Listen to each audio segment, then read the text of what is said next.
Buenas noches, mi nombre es Alberto Barón. En nombre del capítulo de cardiogeriatría de la Asociación Sociedad Colombiana de Cirugía, de Cardiología y Cirugía Cardiovascular, les damos la más cordial bienvenida.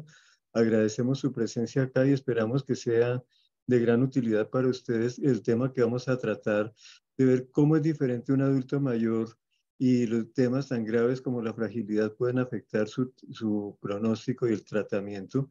Hoy tenemos 5 de nuestros miembros del capítulo que se van a encargar de los temas.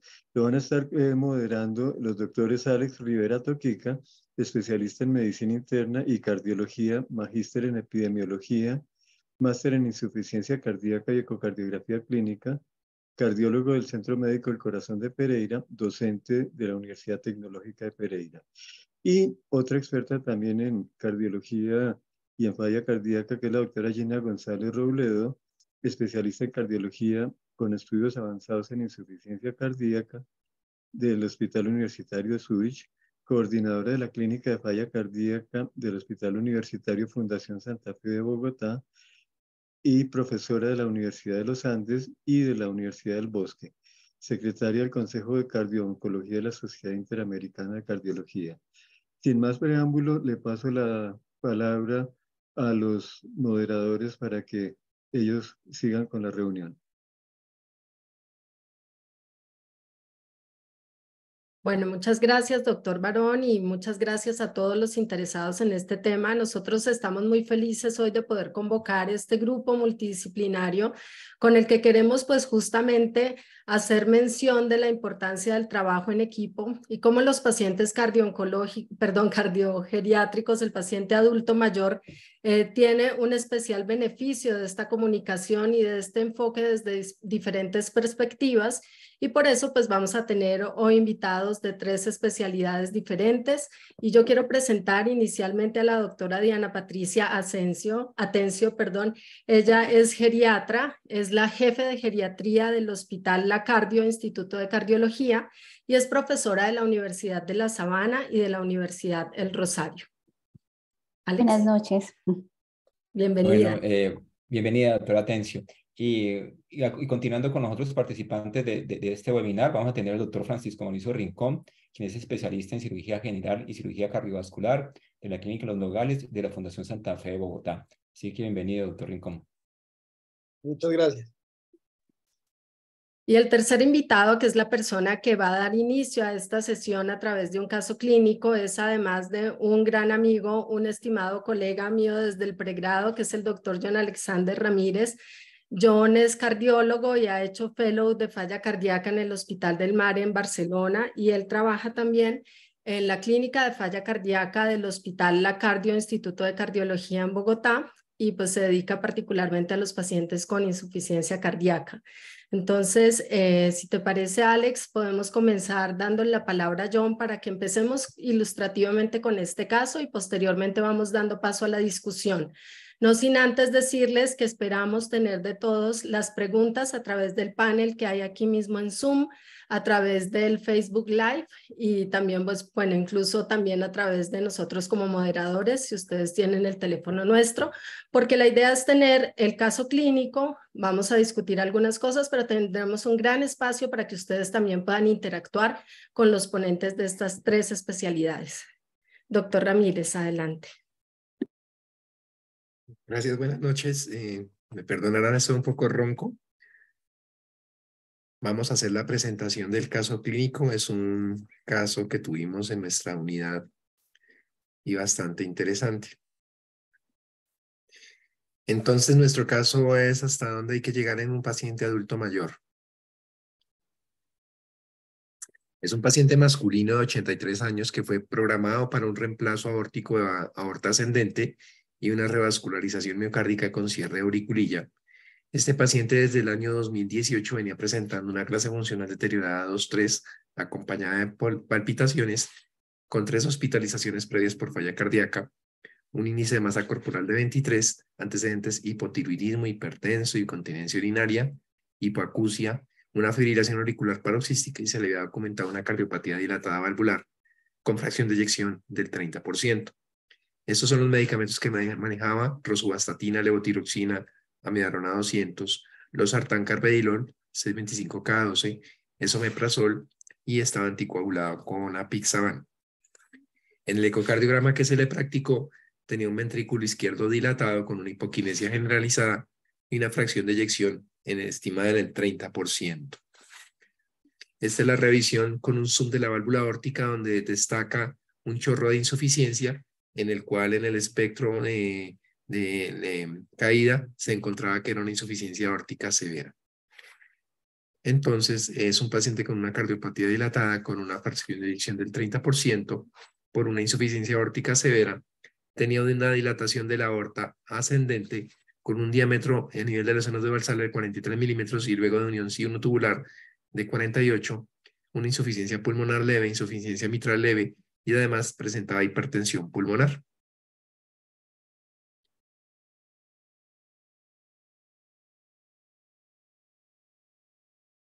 En el electrocardiograma mostraba un ritmo sinusal con un patrón de sobrecarga de presión, con una trastorno de repolarización en la cara lateral. La placa de tórax con aorta elongada, algo de cardiomegalia, y se le hizo un cateterismo izquierdo. Ya lo veremos en detalle, pero en resumidas cuentas, mostraba un tronco sin lesiones, una descendente anterior con una lesión proximal del 90%, una circunfleja con placas leves, ramos intermedio con placas leves, coronaria derecha con placa proximal del 70%, y el ortograma con una válvula aórtica trivalva con una insuficiencia aórtica severa. Este es el cateterismo donde se ven las lesiones de la coronaria derecha. Las placas leves.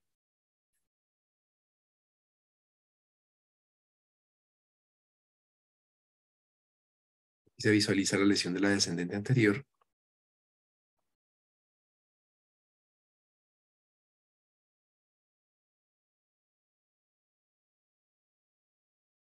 Y aquí la inyección del ortograma.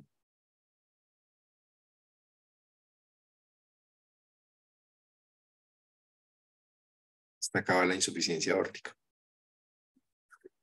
Hasta este momento se consideraba entonces un paciente de 83 años, adulto mayor, con una dilatación aneurismática de aorta y dos vasos principales con disfunción sistólica del 30%. Se le hizo un cálculo de riesgos, Euroscore 2 del 10% y un STS con una mortalidad del 9%, tasa de falla renal del 3%, reoperación del 8%, mortalidad del 33% y una probabilidad de larga estancia del 20%.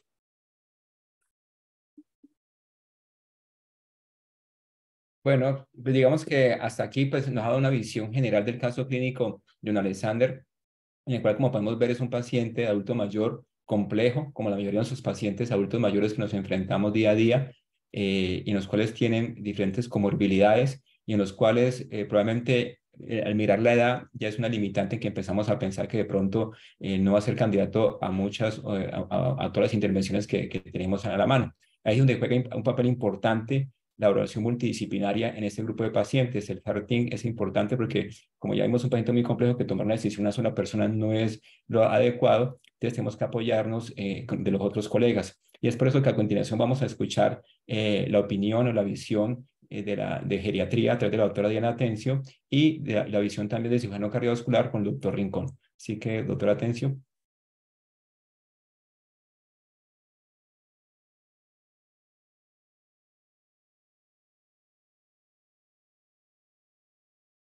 Hay que habilitar el micrófono, Diana Patricia. Bueno, buenas tardes. Bueno, para nosotros como geriatría es muy importante apoyar las decisiones de un grupo multidisciplinario, y la edad no sería una contraindicación para considerar un procedimiento en un paciente anciano, y por eso es la gran labor de hacer una valoración geriátrica integral y determinar predictores pronósticos, incluido un síndrome que ha cobrado gran relevancia en los últimos años, que es la fragilidad.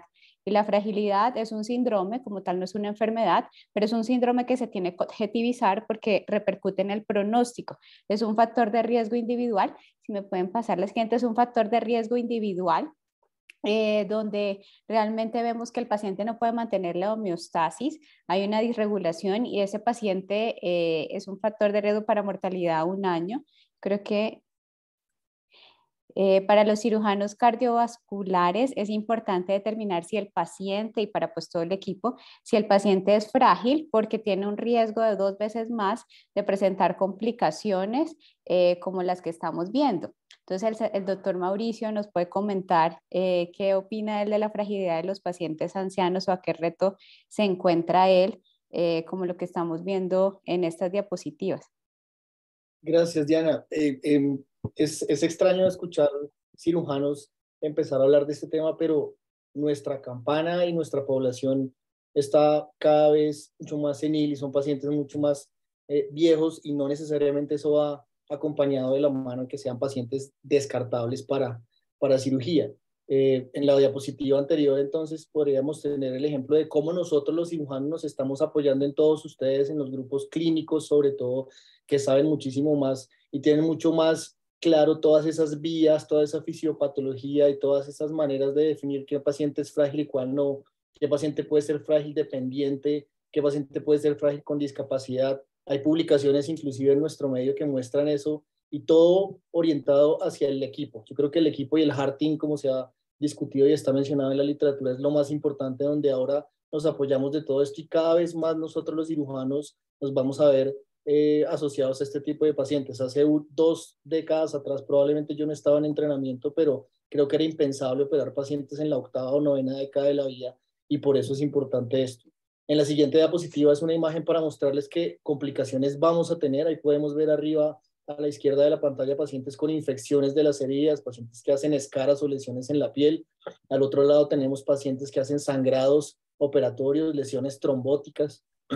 Pero eso no quiere decir que podamos descartar a los pacientes. Tenemos que estar preparados, multidisciplinarios, para que en caso en que sucedan complicaciones como las que ven abajo, que es una secuencia donde hay infecciones de la herida de esos pacientes, tenemos que tratar esa complicación y estar de una forma muy unida en el equipo y en nuestros hospitales para mejorar los pacientes. Y bueno, entonces realmente para determinar nosotros qué paciente podemos decir que sea un paciente que sí va, o sea, que el beneficio es mayor ante el riesgo de un procedimiento quirúrgico mayor, el geriatra obtiene la herramienta de la valoración geriátrica integral, que no es más que la historia clínica, pero con 4 grandes componentes. La primera, pues la valoración clínica como tal. La segunda, pues es la parte funcional, y ese es como el faro en la geriatría. Nosotros tenemos que determinar cómo era la funcionalidad previa a la condición aguda de un paciente, y si el procedimiento que se le va a realizar realmente determinará en que se preserve esa funcionalidad o que inclusive mejore y que tengamos un anciano con una recuperación funcional, si la causa que se va a tratar es lo que condiciona el deterioro. Y pues lo otro es la parte del estado cognitivo y en general el hallazgo de los síndromes. Para evaluar la fragilidad tenemos varias escalas. Realmente en la cardioinfantil este es el protocolo que se utiliza. Tenemos la funcionalidad básica, la vemos con la escala de Bartel, y nos determina si el paciente es capaz de hacer las actividades básicas por sí solos. La escala de Lawton es la funcionalidad instrumental y nos determina si es capaz de sobrevivir, si hace las cosas solo, pero es capaz de sobrevivir en su entorno. Y evaluamos comorbilidades en la parte clínica. Hay muchos índices. El índice más conocido y el que más se estudia en los pacientes que van a ser sometidos a cirugías mayores es el índice de Charles-Blum, y nos da una aproximación a la carga alostática y también el estado nutricional. La parte mental es fundamental, porque un paciente con demencia, a pesar de que la demencia no hace parte de un síndrome de fragilidad, es un paciente que ya nos enfrentamos a retos en cuanto a la parte de recuperación funcional por no tener la capacidad de entender instrucciones o de hacer todo el plan de rehabilitación completo. Y ya los grandes síndromes y la fragilidad, que realmente es el segundo faro en geriatría, identificar primero la funcionalidad y segundo, si hay fragilidad. Hay diversas escalas. Bueno, primero se hace un tamizaje, y esa es la recomendación a nivel internacional. Todos los pacientes mayores de 70 años se les debería hacer una escala de tamizaje para ver si es pertinente la valoración de fragilidad por el experto, y es el Frail. Y después tenemos diversos índices, dependiendo del modelo que vayamos a utilizar. Está el índice de fragilidad, que lo que nos evalúa es se acuerda a la comorbilidad y la carga alostática. Está el CFS, que es, si quieren más, pasan de la siguiente, es la escala, esta es la escala de tamizaje. Son 5 preguntas muy sencillas que todos los médicos geriatras y no geriatras deberíamos tener a la mano si atendemos pacientes ancianos, porque con estas respuestas nosotros derivamos al experto para evaluar si tiene o no fragilidad y ya después el geriatra determinará si utiliza una o varias escalas para evaluarlo. En la cardioinfantil realmente utilizamos todas. Siguiente, entonces ya una vez hecho el tamizaje, lo que tenemos es el fenotipo de fragilidad que es por la escala de Linda-Fritz. Bueno, realmente esto se objetiviza y este es el gran reto, no es como a la inspección clínica o al ojo que llamamos, sino que hay que realmente objetivizar cada uno de los criterios, y es la pérdida de peso, el agotamiento, la lentitud, que se mide con la velocidad de la marcha, y para Colombia ya tenemos el estándar en el índice, la debilidad y la baja actividad física, medido con kilocalorías por la semana. Y tenemos, si quieres me das la siguiente, tenemos el índice de fragilidad, que es de acuerdo a la carga, y es como hacer la valoración geriátrica con puntaje, y aquí evaluamos tanto la parte funcional, nutricional, cognitivo, emocional, y si ya nos da un índice de una fragilidad inicial o una fragilidad moderada, pues ya tenemos un pronóstico aproximado. Esto es muy interesante porque paralelamente 2 personas diferentes y 2 equipos de investigación diferentes hicieron tanto el fenotipo de Linda Fritz, que fue una geriatra, y el índice de fragilidad, que fue un neurólogo geriatra.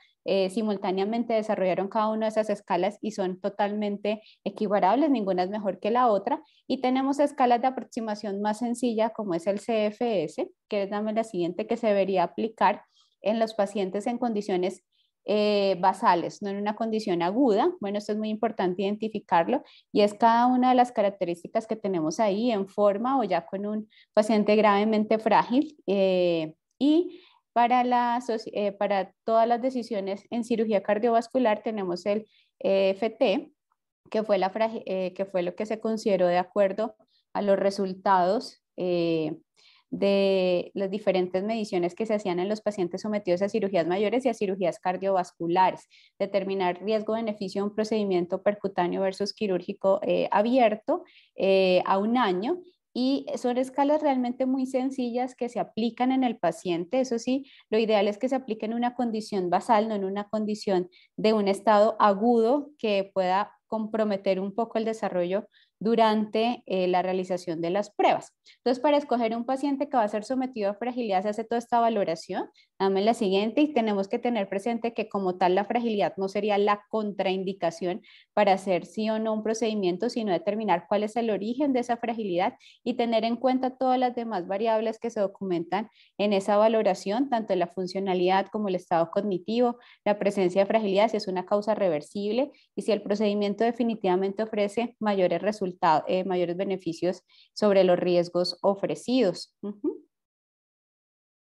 Pues esto es un gran objetivo en la valoración geriátrica integral. Lo que ayudamos y apoyamos al Heart Team es a escoger el manejo más apropiado para cada paciente. Si determinamos que los pronósticos, tanto porque tenemos un paciente comprometido en su funcionalidad como en la parte cognitiva, o si hay fragilidad, y definitivamente el beneficio de un procedimiento quirúrgico mayor no va a repercutir en la mejoría de esa funcionalidad, o va a producir un mayor deterioro, pues es un paciente que podría ir a manejo paliativo, y se eligen los beneficios de acuerdo a los riesgos. Hay muchos estudios que han determinado, si quieres dar la siguiente, cuál serían los desenlaces y por qué es tan importante determinar estos índices. Los desenlaces de la fragilidad en los pacientes ambulatorios realmente son dependencia funcional, discapacidad, institucionalización, deterioro de las enfermedades crónicas, hospitalización casi 2 veces más, y mortalidad pues con un R de 2.82.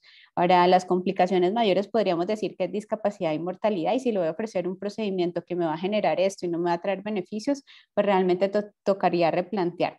Y en cirugía, en falla cardíaca y en cirugía cardiovascular también se han hecho los estudios. ¿Quieres regalarme la siguiente?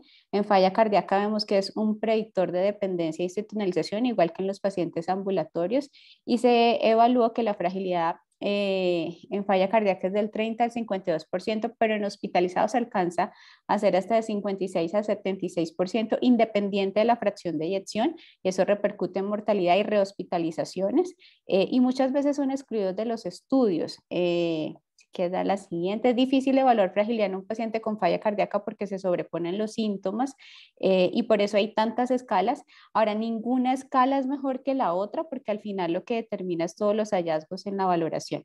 Y en cuanto a la cirugía cardíaca, los pacientes con TAVI, 30% en todas la mayoría de las series hay diferentes porcentajes, pero lo que se ve es que desde el 10 al 30% de los pacientes sometidos a un TAVI eran frágiles y el factor de riesgo era un factor de riesgo independiente para mortalidad, infarto agudo de miocardio, ACV y falla cardíaca a los 9 meses, a pesar de haber sido un éxito el procedimiento con un decline funcional a los 6 meses. Entonces, determinar riesgo-beneficio de un TAVI en un paciente con fragilidad, tocaría ver si la fragilidad es como consecuencia de la falla cardíaca y que amerita el TAVI para recuperar la funcionalidad, y si no es así, lo que vamos a ver es que el paciente, a pesar del procedimiento, se va a seguir deteriorando.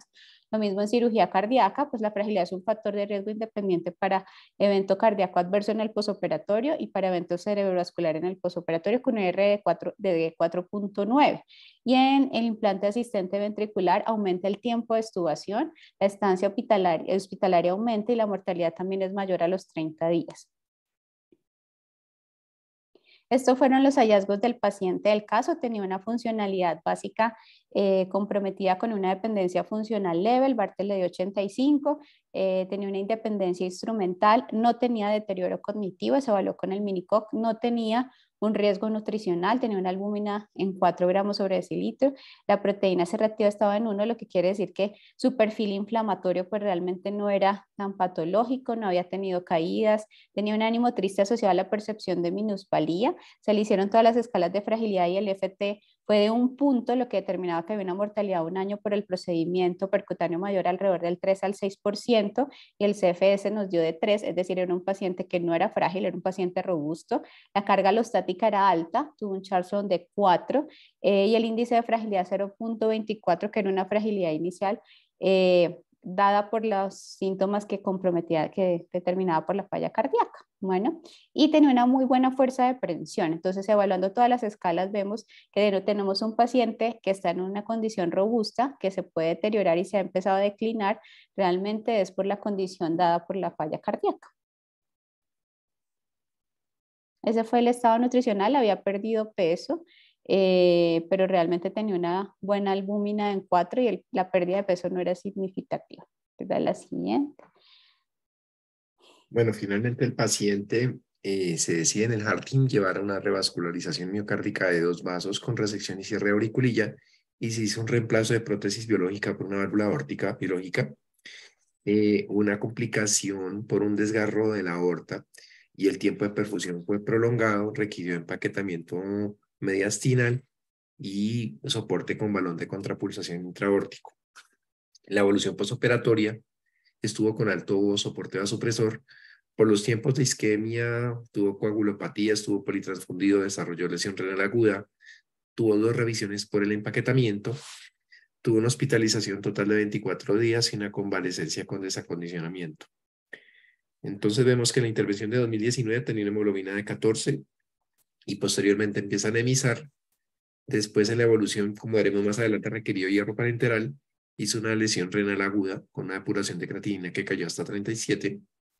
Aquí pues hizo la desnutrición propia del paciente crítico, pero como hallazgo llamativo, el paciente siempre presentó una trombocitopenia. En la evolución posterior, luego de una hospitalización prolongada, presentó varias descompensaciones que se manejaron con diurético parenteral en el hospital de día, persistió con una anemia que se estudió muchas veces para ver si era carencial, y finalmente por el grupo de hematología se detectó en la evolución una leucemia mieloide crónica, luego más o menos unos 2 o 3 años posteriores a la cirugía, con estudio y manejo pleno, y estuvo en seguimiento. Logró una recuperación funcional y las patologías controladas. Se le hizo una intervención multidisciplinaria, se detectó que el paciente era de Cartagena, era casado hace 55 años, tenía hijos con 2 relaciones diferentes, pensionado hace 20 años, se hizo la intervención de la parte cognitiva, como se mencionaba anteriormente, de la parte emocional, se intervino en la esfera del cuidado porque también había síndrome de fatiga. Entonces se intervino por neuropsicología, psiquiatría, psicología, trabajo social y nutrición.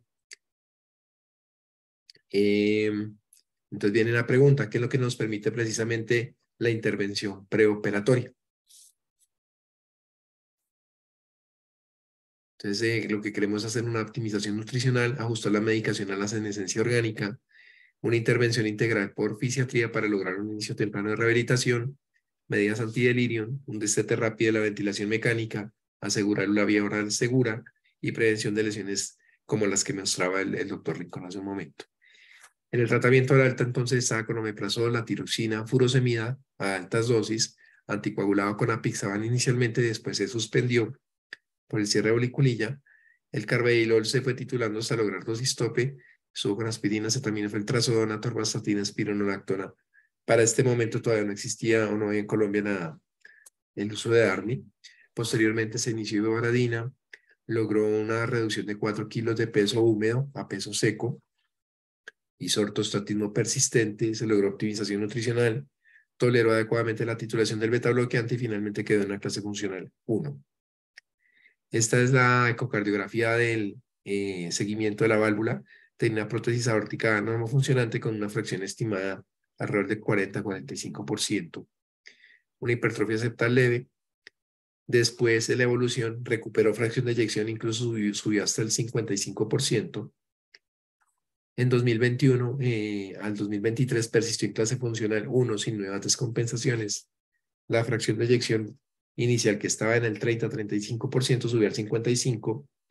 Después de que se le detectó la leucemia mieloide, recibió esquema con 5-azatioprina, pero el paciente luego en la evolución empezó a presentar intolerancia a la medicación, desarrolló equimosis espontáneas con trombocitopenias persistentes, hubo que suspender la anticoagulación por epistaxis y se optó por el grupo de hematología por iniciar hidroxiuria con finalidad paliativa y estuvo hasta 2022 con el medicamento y también hubo que suspenderlo por intolerancia. Lo suspendió por motivación propia.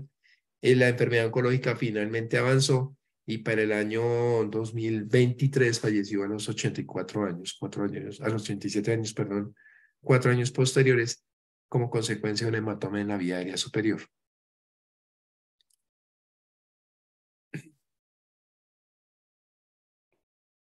Entonces con respecto a esta parte del paciente en el cual ya vimos que es un paciente complejo que tuvo una fase aguda bastante difícil de manejar, que poco a poco se fue estabilizando, ya vimos la evolución que nos comentó John Alexander durante estos años, en la cual seguramente nos vamos preguntando en qué momento hay que diseñar nuevas conductas o en qué momento parar. Pero antes de seguir con esta parte, quisiéramos que Francisco, el doctor Rincón, nos comentara un poco de la parte de la visión del cirujano cardiovascular. Es muy importante entonces darse cuenta, y este ejemplo, este caso clínico que nos traen, muestra que tenemos que estar muy preparados para estos pacientes. Son pacientes que en cualquier momento pueden tener complicaciones y caen en un punto que si se trata de una forma multidisciplinaria y con todos los avances, tecnologías y apoyo, podemos sacarlos adelante. Este paciente después de varios años pues presentó otra patología y fallece, pero si se dan cuenta sale de unas complicaciones graves, recupera función ventricular, recupera su sintomatología, sale del hospital a hacer vida y eso es muy importante. Por esa razón existen muchas formas y el tratamiento, daré la siguiente diapositiva por favor, donde tenemos que empezar a apoyarnos y desde el punto de vista quirúrgico tenemos que tener claro las metas del tratamiento. Es claro que tenemos que disminuir o prevenir las complicaciones asociadas a su patología cardíaca en este caso, y es claro que tenemos que mejorarle los síntomas a esos pacientes. Hay un punto donde tenemos que ser un poco más laxos y probablemente no tendremos que asumir todas las patologías ni todas las intervenciones para hacerle 3, 4 cirugías de válvulas, de puentes, sino hacer lo que realmente el paciente le vaya a mejorar su motivo de consulta. Prolongar la vida puede ser interrogado, más allá de prolongar la vida, probablemente es mejorar los síntomas y que el paciente tenga una buena calidad de vida o una mejor calidad de vida para esto. Cosas que podemos hacer desde el punto de vista quirúrgico, hay cirugías ahora con incisiones de menor invasión que permiten una mejor recuperación, menores sangrados. Eso no es para todos los pacientes, no es para todos los grupos quirúrgicos, hay que estar preparados para eso. Cirugías, por ejemplo, en el caso que ven aquí, sin tocar la aorta, cirugías buscando injertos en donde no tenemos que tocar la aorta. Todos estos pacientes tienen aterosclerosis. El caso de nuestro paciente tenía una aorta muy enferma que claramente tocaba tocarla porque era una válvula aórtica, pero muchos de los pacientes con cardiopatía isquémica probablemente podríamos hacerle el mismo o mayor número de puentes sin tener que intervenir la aorta y hacerle puentes desde otros pedículos. Esa es una de las cosas que podríamos nosotros hacer. Dale a la siguiente, por favor. Tal vez allí, dale a la siguiente nuevamente. Allí hace falta otra diapositiva, pero bueno, todos estos pacientes son intervenidos de válvulas, de coronarios, la mayoría de los pacientes son de cardiopatía isquémica y sabemos que tienen un riesgo elevado de mortalidad, por lo menos 2 veces aquellos pacientes frágiles y por lo menos 5 veces de pacientes que vamos a tener complicaciones, hay que estar preparados para eso.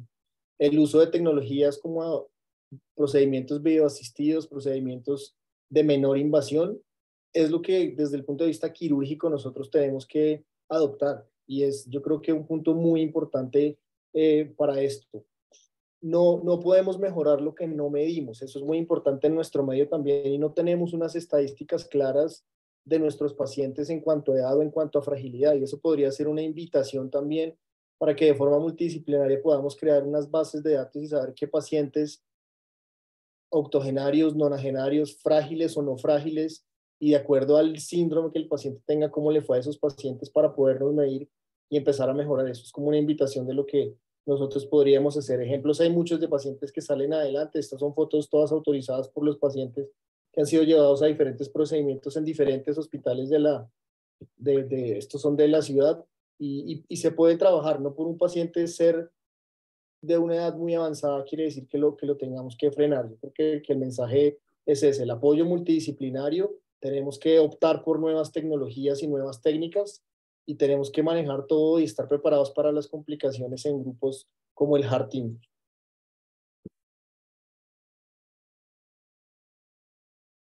Bueno, muy bien, muchas gracias. Entonces vamos a reunirnos ahora para hacer un panel de discusión y para comenzar yo quisiera preguntarle a la doctora Atencio, ustedes tienen esto bastante protocolizado y nos ha quedado muy claro pues que lógicamente todas las escalas son complementarias y que ustedes lo estudiaron bastante bien a profundidad.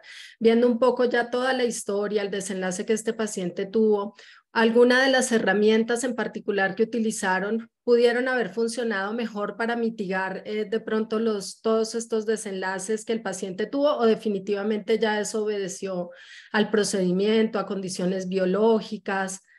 ¿Cómo podríamos correlacionar ese pre con el post? Claro, bueno, realmente determinar que hay un paciente en óptimas condiciones es como el ideal. Los pacientes ancianos, el envejecimiento no es una enfermedad y hay algo particular en los pacientes ancianos y es que cada paciente envejece de forma diferente y tiene una carga alostática y un envejecimiento que es un proceso inflamatorio que condiciona si tiene o no factores de riesgo para complicaciones.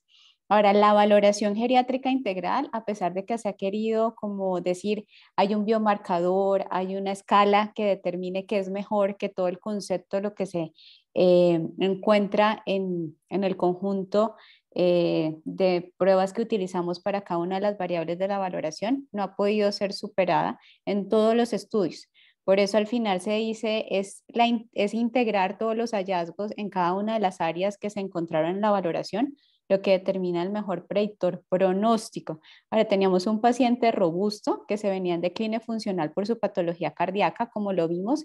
Él después de la cirugía logró recuperar funcionalidad. Era un paciente que no era frágil, por lo cual logró sortear todas las complicaciones que se presentaron en el posoperatorio. Diferente a si hubiéramos tenido un paciente frágil, probablemente entre la primera complicación ya hubiéramos tenido mayor dificultades y el desenlace no hubiera sido la supervivencia después del procedimiento quirúrgico. Entonces ya eso es clave.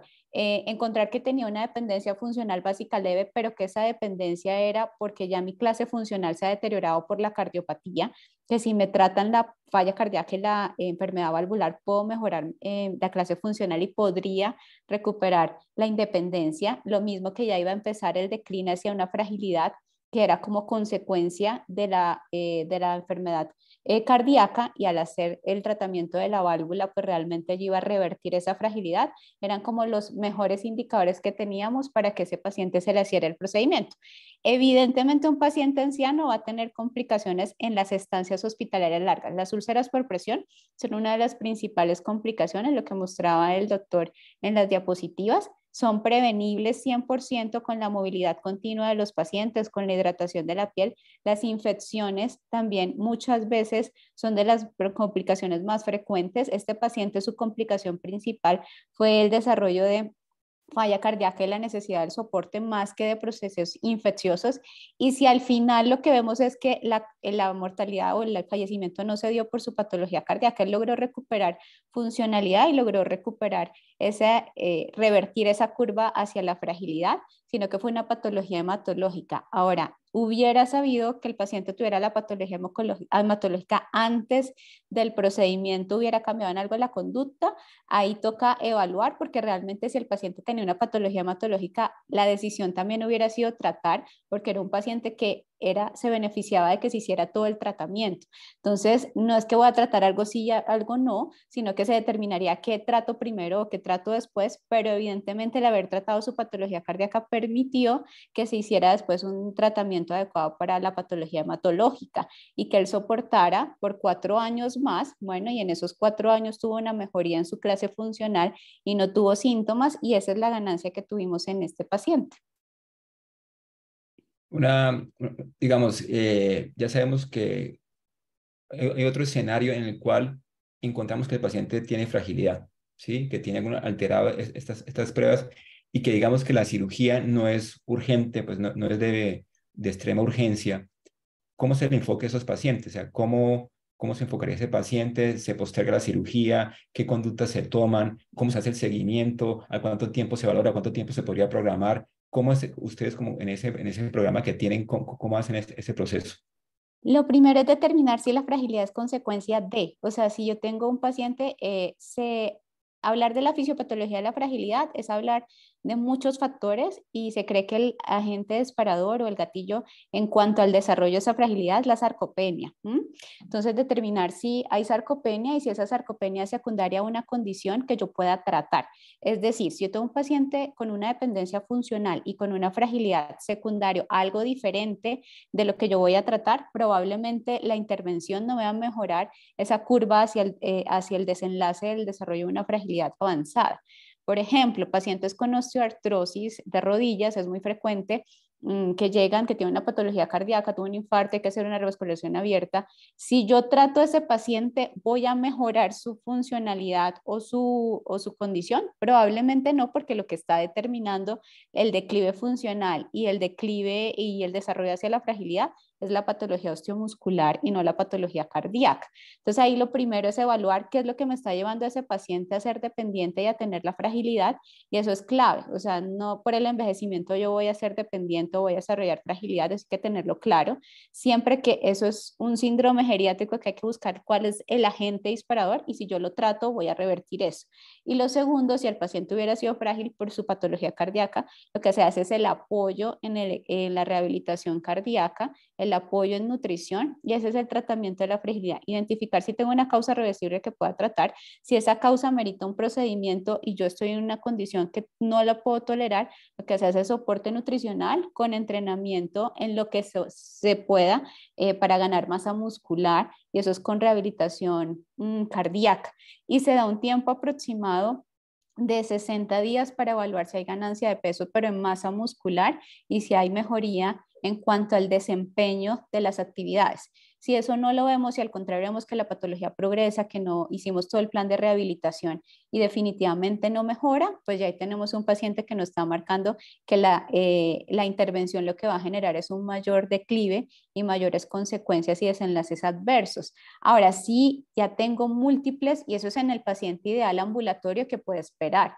pero en el paciente agudo que vemos que ya definitivamente está en una hospitalización, que sí o se hace el tratamiento porque ya ha tenido múltiples reingresos hospitalarios, se advierte, no hay una contraindicación como tal para la fragilidad, pero el desarrollo de desenlaces adversos va a ser mayor.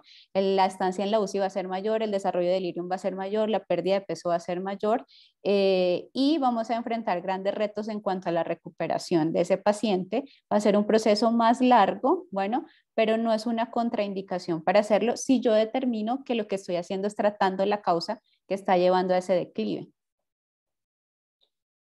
Okay. Doctor Barón, ¿usted tiene alguna pregunta? Sí, quería primero hacer un pequeñísimo comentario fuera de felicitarlos por la excelente exposición que nos ha quedado muy claro en muchos aspectos y nos queda muy claro que ya la fragilidad no es que a mí me parece, sino que se puede cuantificar y que en el consultorio de los no geriatras tenemos unas herramientas básicas para orientar cuándo remitirlos. Quería hacer una pregunta específica y es que uno de los limitantes que tenemos a veces cuando hay que hacer una intervención a un paciente mayor es que el paciente le dice, pero yo ya cumplí 80 años y por expectativas de vida al nacer ya estoy para morirme. Entonces hay que explicar que una cosa es la expectativa de vida al nacer y el que tiene 80 años seguramente tiene por lo menos de 8 a 9 años más de expectativas. Quería oír que, porque si no tiene siquiera un año de sobrevida esperada, las intervenciones serán fútiles. Entonces, ¿cómo cuantificamos o qué aproximación tenemos a la expectativa de vida del paciente mayor?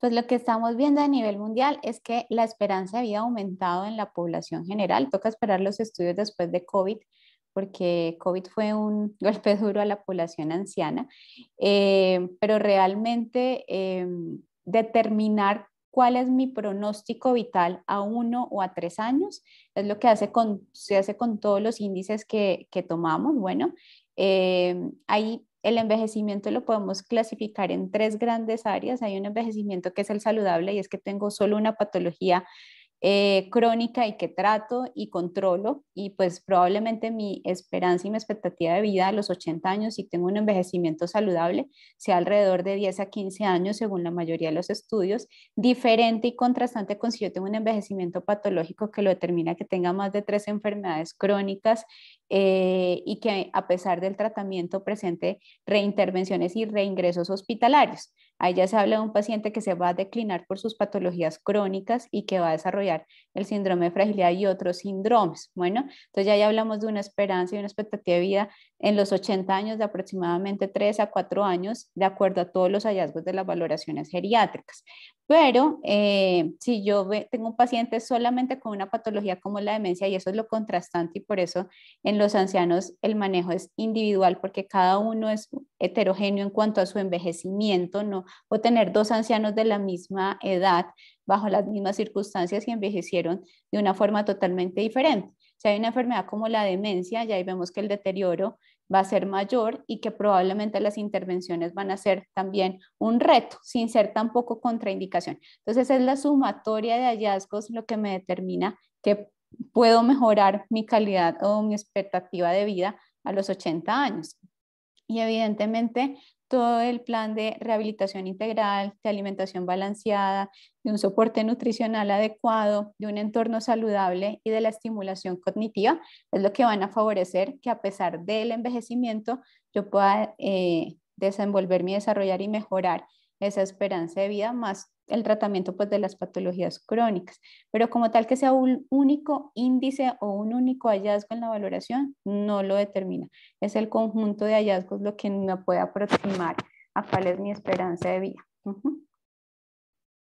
John Alexander, quería hacer un comentario. Sí, respecto a la pregunta que hacía Alex anteriormente y ampliando un poquito, digamos, uno ya aborda a los pacientes en el consultorio, en la interconsulta o en urgencias. La primera cosa que hay que tener en cuenta que se mencionaba y que hay que recalcar es no determinar la funcionalidad del paciente con la condición actual, sino un basal estable. Eso, en urgencias es difícil de estimarlo. Entonces se estima una que esté 2 o 3 meses antes de la condición actual para saber cómo era la condición de él. La segunda pregunta que hay que resolver es ¿qué es lo que yo quiero mejorar? Me explico. Anteriormente uno decía que a los pacientes, por ejemplo, los adultos mayores no los llevaba a cateterismo porque era un costo para el sistema y los riesgos, y eran unos pacientes que se subtrataban. Si uno no los trataba adecuadamente, lo que se ve en los estudios prospectivos es que estos pacientes reingresan por infartos, hacen más falla cardíaca, más ingresos a UCI, en definitiva terminan generando más gastos al sistema. La tercera cuestión que hay que aclarar es qué es lo que yo quiero mejorar en el paciente. Los estudios cuando se mira cirugía cardiovascular, intervenciones valvulares, intervenciones de electrofisiología, miran desenlace con caminatas de 6 minutos, estudio de calidad de vida, tasa de hospitalización, mortalidad, reingresos y costos para el sistema. Cada tipo de estudio y dependiendo de cada intervención, mejora un ítem diferente o mejora varios de ellos. Pese a que uno quiere en ocasiones mejorar la calidad de vida de los pacientes, eso a veces no se ve reflejado por lo que explicaba la doctora, la carga de comorbilidad. Cuarta cosa que hay que tener en cuenta es cuántas enfermedades crónicas que no están controladas están llevando al paciente a un mal pronóstico. Muchos llegan en mixedema, una enfermedad renal crónica. Además de eso, pues los asuntos de demencia o una deprivación sensitiva que no se va a solucionar porque tiene una hipoacusia neurosensorial severa. Son cosas que van sumando puntaje. Y la otra cuestión que hay que tener en cuenta es alertar a ese paciente o al resto del equipo, alertar al cirujano cardiovascular, al hemodinamista, a la geriatra apenas llega, porque terminan siendo pacientes de larga estancia y después de que cardiología los tiene 15, 20 días de hospitalización, se decide que finalmente se le va a hacer algo y entonces es además del peso de la morbilidad basal, sumarle lo que ha acontecido en la hospitalización con el desacondicionamiento y todos los síndromes que se aceleran de ahí en adelante. Okay. Muchas gracias, señor Alexander. Bueno, tenemos una pregunta acá del doctor Solón Navarrete. Él nos pregunta si aún ustedes conocen datos de costo-efectividad de todas las intervenciones en nuestro medio en este grupo poblacional. Si se hace de todo para todos los pacientes. ¿Conocen ustedes estudios de costo-efectividad esa parte? No, entonces realmente los estudios lo que han demostrado es que disminuye o sea, determinar el paciente que se beneficia de un procedimiento percutáneo o una cirugía mayor, adecuadamente lo que va a disminuir es la estancia hospitalaria en 2 días y eso se traduce en reducción de costos para el sistema de salud y va a disminuir el reingreso de hospitalizaciones dependiendo de la patología que se vaya a tratar. Por ejemplo, si es por falla cardíaca, por ejemplo, después de tener una falla cardíaca de origen valvular, se trató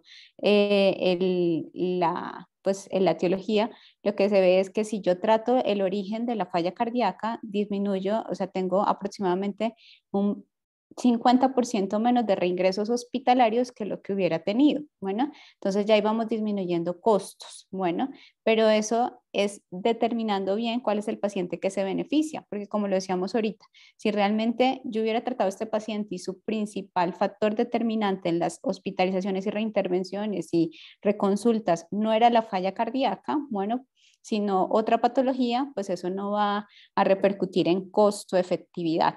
Pero sí se ha visto que si un paciente se le hace el tratamiento adecuado y se trata de revertir la fragilidad y el deterioro funcional, sobre todo en cardiogeriatría, disminuye reingresos y estancia hospitalaria y eso ahorra costos en el sistema de salud.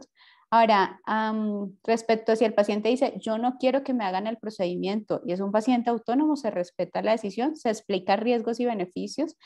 Desde la experiencia de nuestro equipo de trabajo, lo que hacemos es decirle, si se hace la intervención, lo que va a ocurrir es esto. Bueno, si no se hace la intervención, continuamos con el manejo farmacológico y un manejo paliativo para el control de los síntomas, pero se va a seguir deteriorando y esto es lo que va a pasar. Ahí ya juega mucho lo que el paciente decía. Hay muchos pacientes ancianos que dicen, ya yo viví lo que tenía que vivir y no acepto ningún otro procedimiento.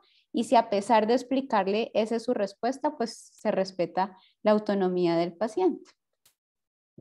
Doctor Rincón, antes de que haga usted su comentario, quería preguntarle en su experiencia y con sus resto de compañeros del país, ¿qué tanto se apoya los cirujanos cardiovasculares en Colombia de este grupo de cardiogeriatría o para tomar decisiones, evaluaciones por geriatría, tener en cuenta la fragilidad, la sarcopenia? ¿Cuál es su percepción a nivel de Colombia? Yo percibo que actualmente somos mucho más conscientes con eso. Tal vez un par de décadas atrás no era concebible operar a un paciente de una edad avanzada, por decirlo de esa forma, sin tener una definición clara y se descartaba de base por muchas razones. Actualmente con las ayudas de los grupos de geriatría y quisiéramos tener en todas las instituciones grupos de geriatría o grupos de clínicas de fallas que aprendan y que nos enseñen de esto porque no los tenemos. Hay algunos hospitales en los cuales no existe, por ejemplo, geriatría, existe medicina interna. Afortunadamente, la literatura y la disposición y la información disponible actual nos permite aplicar esas escalas que bien la doctora Diana nos comentaba y apoyarnos de los cardiólogos. Pero mi percepción es que cada vez más los cirujanos, como nos enfrentamos más a este tipo de pacientes, el desenlace no solo es entrar y ponerle puentes y ya, no solo es entrar y hacerle la válvula y ya, sino alrededor del paciente en el pre, en el intra y en el postoperatorio, o sea que es un manejo completamente perioperatorio y cada vez más somos conscientes de estos pacientes y nos apoyamos muchísimo en esos grupos. Define mucho o tiene que ver mucho la decisión de llevarlos a intervención o de no operarlos también los conceptos multidisciplinarios. A veces es mucho más fácil saber a qué paciente operar y es mucho más complejo y más preciso saber a cuál no intervenir. Es muy importante lo que comentaba el doctor John Ramírez, porque estos pacientes no necesariamente tenemos que ser muy puristas, sino saber qué es lo que al paciente le esté causando la enfermedad. Usualmente estos pacientes con patologías de válvula aórtica, sobre todo estenosis aórtica, son los que más deterioro les producen. Después de esto, las cardiopatías isquémicas, o sea, enfermedad coronaria traducido a lo quirúrgico. Y por ejemplo, aquellos pacientes con valvulopatías de tipo mitral, el manejo médico muchas de las veces hace una parte más importante. Entonces hay que apoyarse muy bien en saber qué es lo que al paciente realmente lo está afectando, le causa alteraciones en su calidad de vida y eso es lo que más que todo tiene que ver ahí. Aprovecho la participación porque la pregunta que hace el doctor Solón, quisiéramos tenerle todo a todos, sí, ojalá lo pudiéramos tener, pero no lo tenemos. Inclusive hay hospitales donde no tenemos un heart team formado y estudios de costo-efectividad es muy difícil tenerlos porque no tenemos registros en nuestro país, pero veo que la sociedad ha hecho registros como por ejemplo el programa de Recolfaca y la sociedad de cirugía o el capítulo de cirugía cardiovascular está buscando también hacer unas bases de datos nacionales para empezar a tener estos pacientes. Yo repito, no podemos mejorar lo que no sabemos medir, hay que medirnos para saber en qué estamos y con esto mejorar. Sí existen publicaciones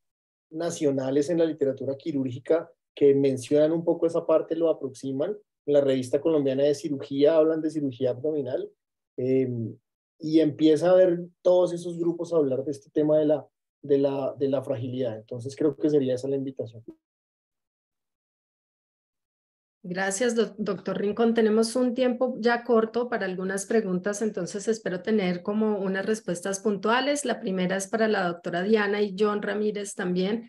Desde cada una de las perspectivas, nuestro paciente pues era un paciente que fue quirúrgico, bueno, en un momento más o menos agudo, pero en el paciente que viene en una clínica de falla cardíaca, que está en un seguimiento crónico, en cardiología nosotros estamos más habituados a usar de pronto caminata de 6 minutos, desconocemos mucho de la parte nutricional, nos estamos relacionando apenas con la sarcopenia.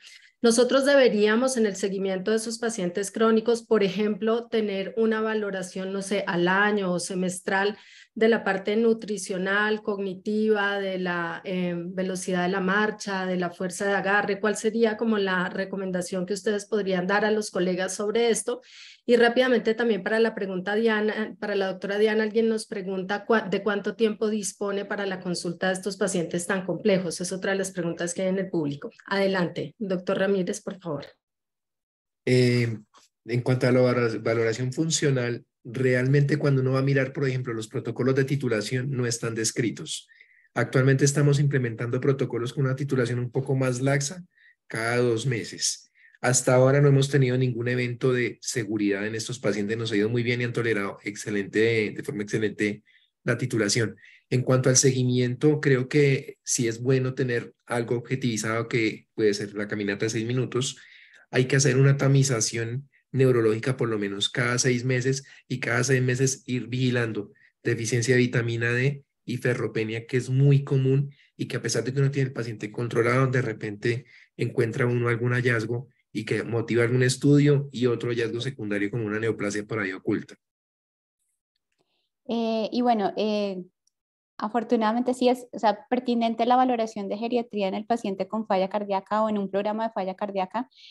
Sí, la valoración de geriatría pues determina muchas cosas, y como se ha implantado en la institución, en la cardioinfantil donde yo estoy, lo que se hace es que se hace la valoración primero por el grupo de falla cardíaca, lo deriva a geriatría, geriatría determina qué necesidades tiene, lo remite a nutrición, a psicología, pero se hace la valoración integral, y ese seguimiento se debería hacer por lo menos cada 6 meses. Para los geriatras es fundamental las escalas de funcionalidad básica instrumental y el desarrollo de fragilidad. Esas son las 3 cosas principales que nosotros evaluamos, y de biomarcadores la albúmina y un cuadro hemático. Bueno, y la vitamina D3 y la ferrocinética, como lo decía.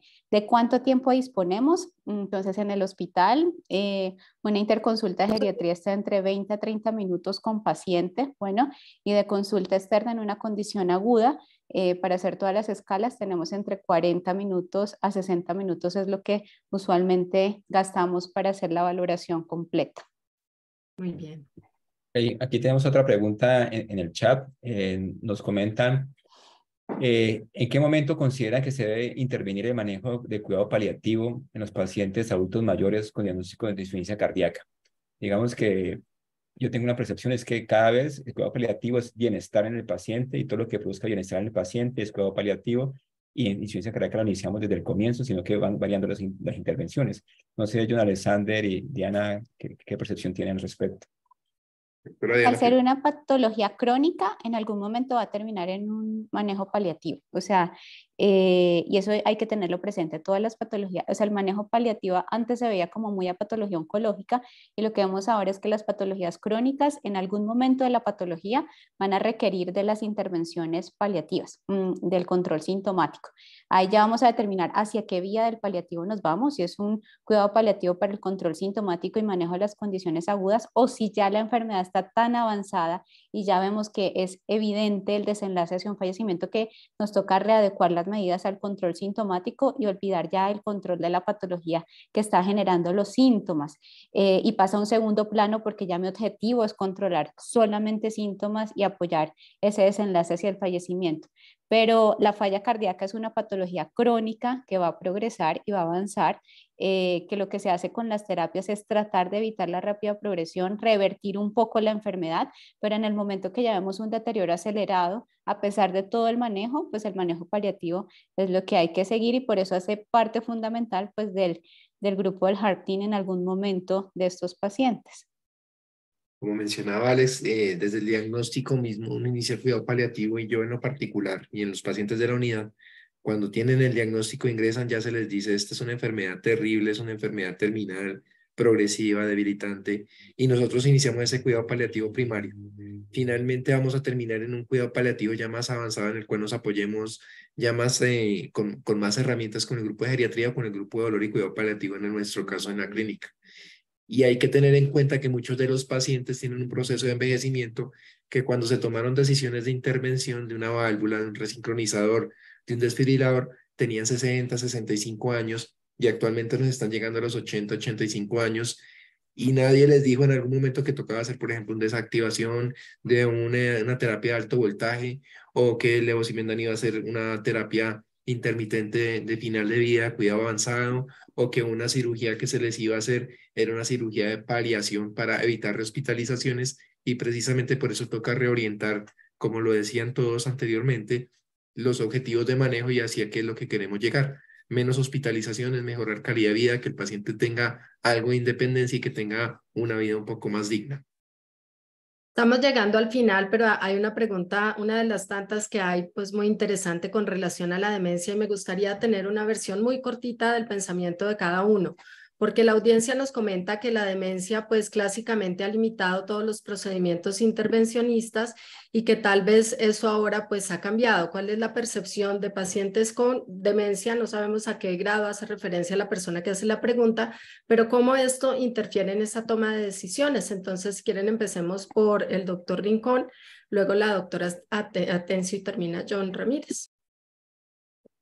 Bueno, nosotros nuevamente nos apoyamos mucho en los grupos de geriatría, medicina interna y cardiología. Un paciente con una demencia dependiendo del nivel en el que esté y el grupo social tiene que ver mucho su red de apoyo, pero si el paciente está completamente limitado, no vale por sí solo, tiene una dependencia completa, ha sido frágil y tiene ya una discapacidad, pues probablemente una intervención quirúrgica le va a aportar un riesgo mucho más alto que un beneficio. Esa es una visión muy quirúrgica nuestra. La demencia no es una contraindicación para tomar decisiones en un paciente, o sea, si amerita un procedimiento quirúrgico no sería la única contraindicación. Ahora, es una enfermedad crónica, progresiva y degenerativa. Si yo tengo una etapa avanzada de la demencia, probablemente la patología cardiovascular o el procedimiento percutáneo no me vaya a mejorar la condición ni la percepción en la calidad de vida de ese paciente, por lo tanto, no sería un procedimiento y sería una conducta fútil realizarlo. Entonces, más allá de ser, de ser el determinante en sí o no tratar, es ver en qué etapa de la demencia está, bueno, y es ver en sí el síntoma que vamos a tratar con la intervención realmente se podría controlar y mejorar. Y pues ahora estamos viendo pacientes con demencia de 20 años de supervivencia, cosa que antes no se veía. Entonces no puede ser la única limitante ni contraindicación. Entonces primero es evaluar la funcionalidad, segundo evaluar qué tanto el síntoma que vamos a tratar condiciona esa funcionalidad y pues si tiene una buena red de apoyo para hacer todo el plan de rehabilitación. Sí, la demencia toca catalogarla también, qué tipo de demencia es, qué pronóstico tiene, qué comorbilidades hay, y es importante si eso de la red de apoyo, porque a veces uno quiere hacer cosas, pero resulta que el paciente vive lejos, no hay quien lo cuide, no entiende los medicamentos, entonces uno dice, bueno, ¿hasta dónde tengo que llegar en este caso? Doctor Barón, ¿usted le quería comentar algo? Sí, quería comentar un aspecto más en esto, ya que se ha comentado tanto este caso, que realmente es un tratado de cardiogeriatría este paciente, porque nos recuerda los factores que empeoran pronóstico, como es valvulopatía con fibrilación auricular, valvulopatía con falla cardíaca, con fragilidad, y vemos cómo ninguno de estos fue contraindicación, tanto así que el paciente mejoró por algunos años. Y en estos casos yo creo que lo que tenemos que buscar es lo que podríamos definir como el beneficio clínico neto, donde esperamos que sea más el beneficio que lo que se puede perder con el tratamiento. Y en relación con lo que comentaba John Alexander, aquí tenemos a Gina, que es nuestra experta en ese tema, que usted nos decía que de pronto es una neoplasia que no se diagnosticó antes de la cirugía, pero muy seguramente casos como este son neoplasias incidentes en el tiempo, porque sabemos que la cardiopatía no inmuniza contra las neoplasias, y vemos neoplasias malignas que aparecen en un porcentaje no despreciable en los siguientes años. No sé, Gina, que nos comentes al respecto. Pues doctor, de hecho a mí este caso me gustó muchísimo porque a veces, generalmente cuando uno ve estos desenlaces o complicaciones, mucha gente tiende a decir, no, le dijimos que este paciente no, etcétera. Y este paciente nos mostró lo contrario, justamente como toda esa valoración permitió que, como lo dijo la doctora Tencio, este paciente fuera capaz de sobrellevar las complicaciones que tuvo y pues probablemente dar acceso a un tiempo de vida que antes no tenía, en el cual probablemente pueden aparecer las malignidades y nosotros lo vemos todo el tiempo en pacientes con falla cardíaca, donde ya hemos mejorado mucho el pronóstico y por diferentes motivos vamos encontrando las neoplasias ya que antes no veíamos porque esa gente ya estaba muerta. Entonces me parece que el caso ilustró muy bien que realmente estos factores, si bien no pueden darnos ningún tipo de garantía, nos permite seleccionar esos pacientes para poder mejorar un desenlace y ofrecer un tiempo de calidad de vida, que es lo que queremos, independientemente de cuál sea la dificultad que enfrentemos posteriormente. Bueno, pues ya vamos llegando al final de esta actividad. Quisiera pedirles un mensaje final corto a los tres conferencistas, a John Alexander, a Mauricio, a Diana Patricia, con respecto al tema tratado. No sé si comenzamos con Diana. Pues el envejecimiento es una realidad, cada vez vamos a tener más pacientes complejos y aquí lo que vemos es que el trabajo en equipo es lo que permite tener mejores resultados. Entonces la invitación es a apoyarse en todo el equipo y en todas las herramientas que tenemos hasta el momento para ofrecerle el mejor tratamiento al paciente anciano. Para mí los mensajes son alertamiento precoz al grupo, pues no hay necesidad a veces de estar con interconsultas crónicas, sino ir a la oficina del cirujano, hablar, revisar el cateterismo y la hemodinamia, ir a hablar con la geriatra, ir a hablar con el rehabilitador, con el equipo de fisiatría, y uno va determinando las metas de tratamiento. Entonces eso hace que las juntas del Heart Team sean más flexibles con alertamiento precoz y toma de decisiones rápidas y adecuadas. Me uno a eso, el mensaje es, como dice la doctora Diana, trabajo en equipo, como dice el doctor John, una intervención temprana. Y tercero, no podemos mejorar lo que no podemos medir. Nosotros en nuestro medio tenemos una falta de números, que nos apoyamos en los números de otros países, y eso está bien, pero yo creo que hay que tenerle mucho cuidado, respeto y apoyar estos programas como el Registro Colombiano de Falla Cardíaca y el Registro de Cirugía para saber en qué estamos actualmente y mejorar a partir de eso. Gracias. Bueno, pues sí, yo creo que el mensaje es eso, es manejo multidisciplinario, son pacientes complejos, los adultos mayores, y más cuando tienen insuficiencia cardíaca. Y algo importante es que la edad no es el limitante para las intervenciones, tampoco es adecuado una evaluación al ojímetro, como decimos, de la fragilidad y de su estado funcional del paciente, sino que ya sabemos que hay escalas, que hay que utilizarlas, hay que utilizar estas mediciones y trabajar en conjunto, trabajar en equipo. Creo que el Heart Team, el manejo multidisciplinario, es el mensaje en este grupo de pacientes. No hay que tomar la decisión una sola persona por su complejidad, por sus comorbilidades, sino que hay que apoyarnos en los diferentes servicios, tanto clínicos como quirúrgicos, para sacar adelante nuestro paciente. No sé si Gina quiere agregar algo más. Nada, siempre de acuerdo contigo. Invitarlos porque vamos a tener muchos más eventos y tendremos en julio en Pereira. 2 segundos para el doctor Barón para esta invitación y muchas gracias a todos. Muchas Sí, gracias. Sí, pero la invitación a eso realmente la debe hacer Alex mejor que yo. Vamos a tener una actividad a los primeros fines de semana de julio. Vamos a estar allá con una actividad mixta. Van a ser los días 7 y 8 de julio, son viernes y sábado. Vamos a tener el viernes una actividad orientada a la comunidad. Vamos a no hacer conferencias para médicos, sino para comunidad, enfocada en 2 temas que consideramos fundamentales. 1, nutrición en el adulto mayor. 2, ejercicio en el adulto mayor. Yo creo que eso va a ser una actividad muy bonita para la comunidad. Y el día sábado vamos a tener toda la mañana conferencias para actualizar 10 temas muy importantes de la cardiología geriátrica. Y tenemos que darle las gracias allá a Alex, que nos ha servido ahí de enlace, de coordinador en este evento tan importante, y Andrea Buitrago también, que nos ha sido también una mano muy importante en la organización de esto. Y sí, a los que asistieron hoy a nuestro webinar, muchas gracias, y como dice Gina, tenemos que seguir haciendo más actividades. Así es, doctor Barón. Entonces esperamos viernes 7 de julio y sábado 8 de julio aquí en Pereira para el simposio, simposio de cardiogeriatría.